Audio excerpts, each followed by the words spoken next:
এইটাই উপযুক্ত সময়, এটাই উপযুক্ত সময়।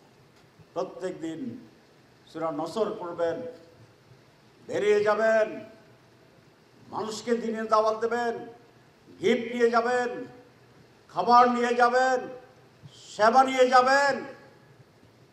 এই দেশের মানুষ দুর্নীতিগ্রস্ত নেতৃত্বকে আর গ্রহণ করবেন না।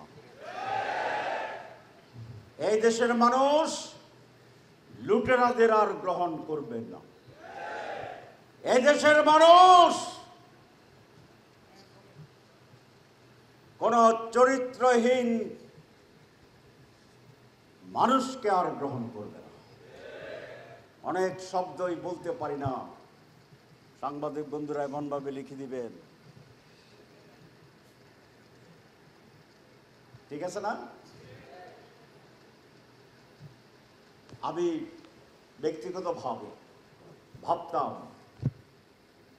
আমাদের আদর্শ মানুষের কাছে পৌঁছাতে, গ্রহণযোগ্য হতে বেশ সময় লাগবে, কিন্তু গত 1 মাসে মানুষ আমাকে শুধরাই দিচ্ছে। মানুষ বলে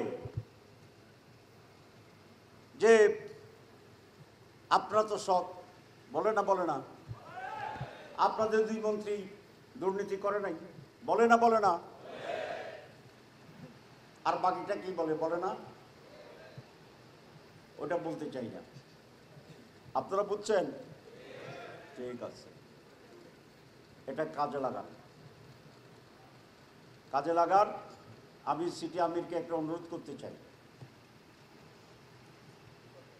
3 মাস তো আমাদের রিপোর্ট রাখার ব্যাপার, রোকন হওয়ার জন্য না রোকন প্রার্থীর জন্য, যে তো যারা রিপোর্ট রাখতেছে এরা আছে, আর এদেরকে 3 মাস কনসেশন দেওয়া যায় না? যে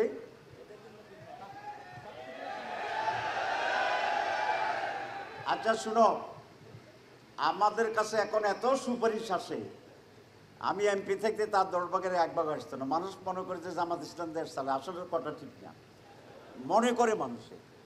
এই জন্য আমাদের উপর চাপ বেশি, কথা কিন্তু ঠিক না। সরকার চালাচ্ছে কেয়ারটেকার গভর্নমেন্ট, তাদেরকে আমরা সমর্থন দিচ্ছি।